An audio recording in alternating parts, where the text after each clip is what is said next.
Now we have agreed that the root locus starts at the poles when k is equal to 0 and ends at the zeros when k is equal to infinity. So for each pole in a root locus there should be a 0. So each root locus branch starts at a pole and ends at a 0. Now what happens when we have more poles than zeros, or what happens if we have poles and no zeros?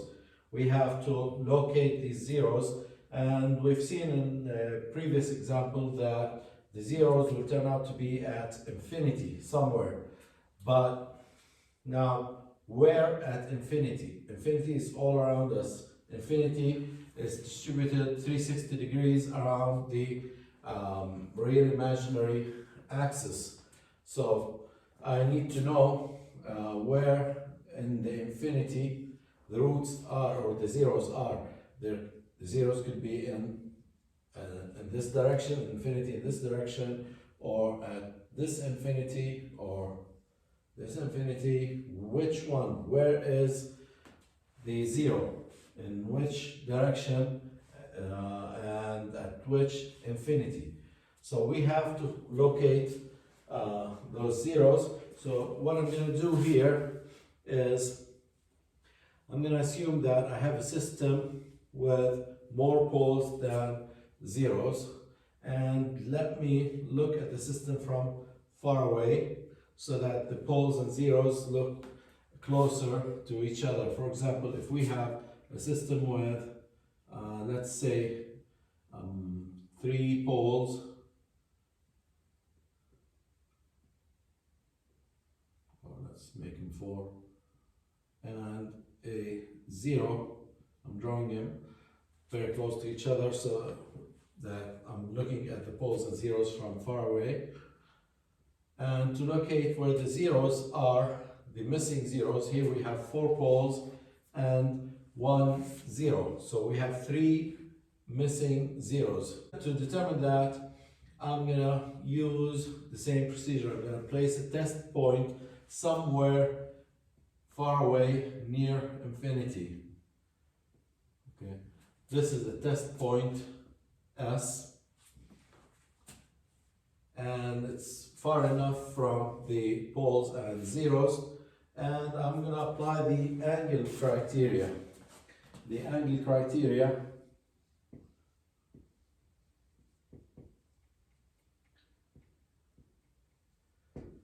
is that the sum of angles of zeros minus the sum of angles of poles equals 180 degrees plus minus k 360 degrees. So I'm going to draw lines or vectors from the poles and zeros to the test point and apply the angle criteria so that this test point falls on the root locus. So let's draw a vector from the first pole to the test point, okay, and another vector here, a third vector from third pole, a vector from the fourth pole, and a vector from the 0, all these vectors in the direction of the test point.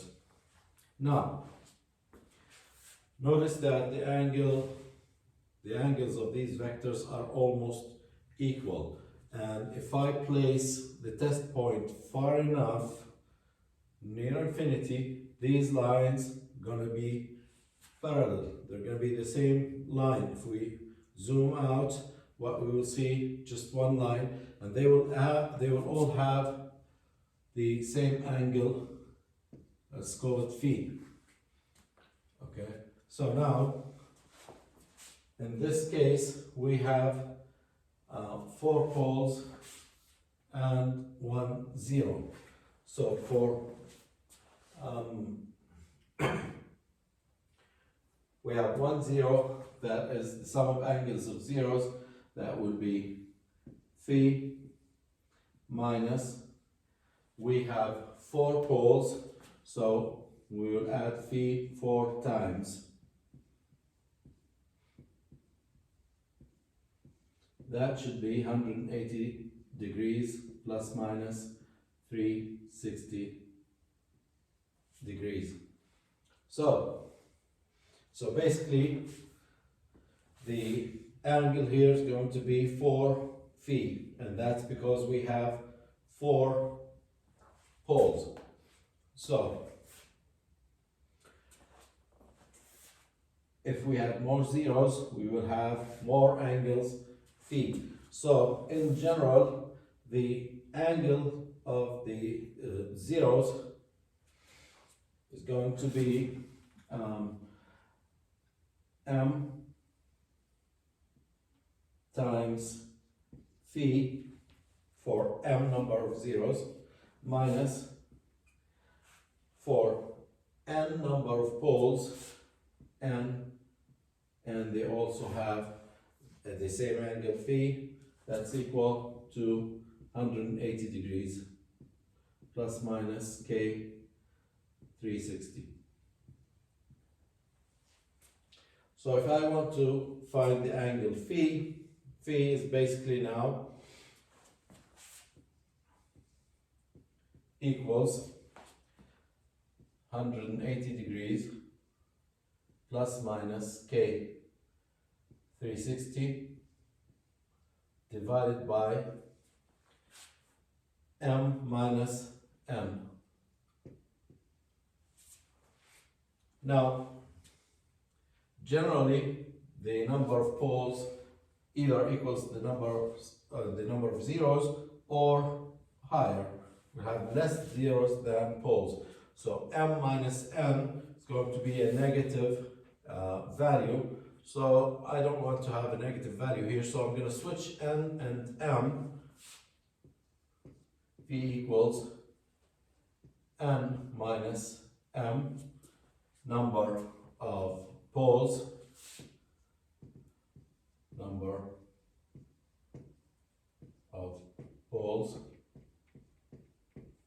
and m is the number of zeros. Now, if I switch the values down here, I have to flip the sign up here, and this becomes minus 180 degrees. But minus 180 degrees and 180 degrees, basically they're the same angle. So I don't even need to flip the sign up here. I'll just keep it 180 degrees plus minus k 360. So if I apply this rule to the situation here, this example, I will have the angle phi at 180 plus minus k 360 divided by 4 poles minus 1, 0, and that would be 180 divided by 3, that's 60 degrees plus minus k 360 divided by 320 degrees. So now start for k equals 0, the angle phi. I have 3 missing zeros, so I will have zeros distributed in infinity at 3 angles. So phi for k equals 0 going to be 60 degrees, and for k equals 1, phi is going to be 60 plus 120, that's 180 degrees, and for k equals 2, phi is going to be 60 plus 2 times 180, that's 300 degrees. Now, How many Ks do I use? Actually, you use the Ks according to the missing number of zeros. I'll start from 0, K equals 0, and keep going until I have angles enough to locate the missing number of zeros. In this case, we have 3 zeros missing, so I started from 0, 1, 2, and I got 3 angles, 60, 180, and 300 degrees. So we have 1 0 somewhere in infinity at 60 degrees, another 0 somewhere in this direction, 180 degrees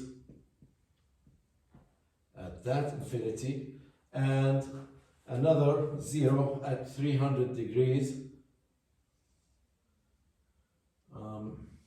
300 degrees is actually basically negative 60 degrees.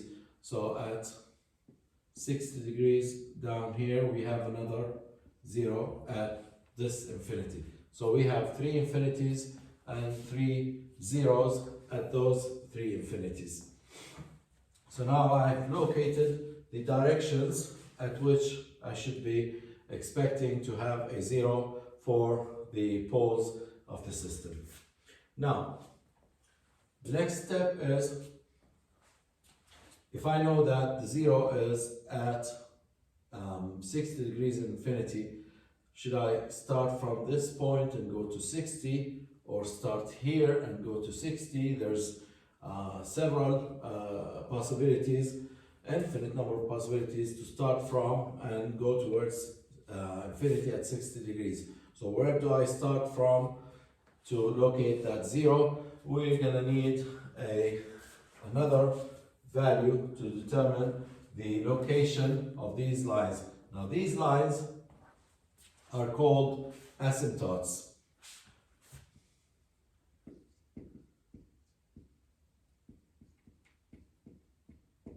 These are the lines which the root locus follows until the root locus reaches the 0 at infinity. So the root locus will have a line, a branch, following this asymptote towards the 0 at infinity.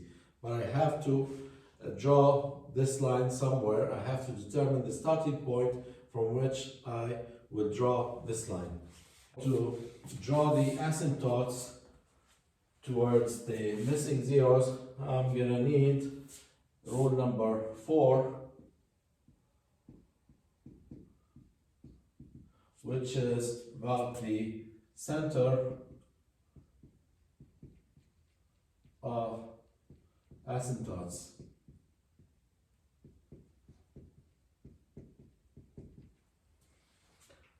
The center of asymptotes is the point from which I will start drawing the lines towards infinity at the angles of the asymptotes determined here. The center of asymptotes is basically determined just like we determine any centroid in any problem. I'm not going to go into deep into the derivation, but the poles are treated as positive quantities, zeros are treated as negative, and the formula for the center of asymptotes, which will be called sigma, is the sum of poles minus the sum of the values of the poles minus the sum of zeros divided by the number of poles minus the number of zeros, n minus m. And that would be the point from which I will start drawing the asymptotes at the asymptotic angles here, T. Let's see an example on that. Okay. Let's have a open loop transmittance function for a given feedback system, and let's see if we have missing zeros. For example, if G H of S is, then you use 4 poles here, S plus 4, s squared plus 2s plus 2. And let me have a 0 at -3. So here we have fourth order polynomial in the denominator. This will have 4 roots, 4 poles, and we have 1, 0. So we have 0, 1 at -3, and then we will have a pole at s equals 0, another pole at s equals -4, a third pole, P3. Solve for the roots of this polynomial. You will have a complex root actually. So you have a -1 plus minus j. And that would be the poles 3 and 4. So we have 4 poles and 1 0. Let me place the poles and zeros here on the real imaginary plane. So, start with the rules one by one. First, rule number 1, root locus starts at poles, ends at zeros. I have located my poles and zeros. Rule number 2, real axis segments. Root locus occurs to the left of odd number of poles and zeros. Okay. Excluding, of course, the off-real axis poles and zeros. I will have just to consider the poles and zeros on the real axis. So now, if I start scanning from here, I have no poles, no zeros to the right here. Now I have 1 pole. So now I have an odd number of poles. This is 1. So to the left of it, I will have a root locus until I reach this point, this 0. Now beyond this, I will have a pole and a 0. That's an even number, that's 2. So now here in this part, I will not have any root locus. And then when I cross this pole, I will have 1, 2, 3 poles and zeros. So I will have a root locus that continues to infinity. Of course, I did not count the poles, the complex poles, when I talk about the real axis segments.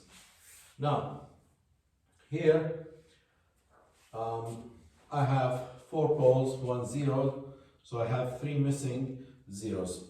First, the branch that starts at pole 1 at 0 clearly closes or ends at 0, 1 at -3. So this branch is complete. It started at a pole, ended at a 0, and that's fine. We still have 3 missing zeros, and they're somewhere around the 360 and infinity. So I will use rule number 3 and find the angle phi, which is 180 degrees plus minus k 360 divided by the number of poles minus the number of zeros, 4 minus 1, and I know that phi is going to be 60 degrees and 180 degrees and 300 degrees.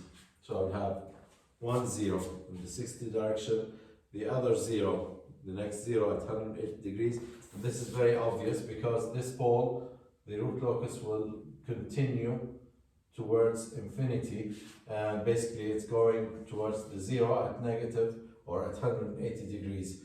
So this one is quite obvious. We are left with the 2 zeros at 60 and 300. The root locus will start at pole 2 and 3 and go towards these 2 zeros. But before I draw the lines, the 60 degrees line and 300 degrees line, I need to to find the starting point from which I will draw the these lines, and that's the center of asymptotes. Sigma is equal to the sum of poles. I have the poles 0, minus 4, minus 1 plus j, minus 1 minus j. So 0, minus 4, minus plus minus 1 plus j, plus minus 1 minus j, and the 0 is at negative 3, so minus 3 divided by 4 minus 1. Now, I want you to notice something, that complex roots always come in pairs. So you will always have plus minus j. And when you add the complex roots, a root and its conjugate, the imaginary part will always cancel each other. So j will cancel the negative j. So basically, when you apply this rule, just use the real parts of the poles and zeros. So the real parts are, you have 0, minus 4, minus 1, minus 1, minus 3 divided by 3, and that would be negative 6 plus 3, that's negative 3. So at negative 1, I will start drawing my asymptotes at 60 and 300 degrees. So here's the center of asymptotes. Here's sigma at negative 1, and now I will draw 60 degrees line, looks somewhere near 60, and 300 degrees, which is negative 60, so that would be somewhere in this direction. And you should always have symmetric drawing in the positive and on the negative sides of the complex plane. If you don't have that, then you go back, you must have done something wrong. Now, so I have a 0 at infinity here, infinity, and another 0 at this infinity. So this pole, a root locus will start from this pole and goes to that 0, approaches the line, and then just follows the line to infinity towards the 0 missing at infinity. And also another branch starts at this pole and asymptotically approaches the line that goes towards 0 at negative 60 degrees at infinity.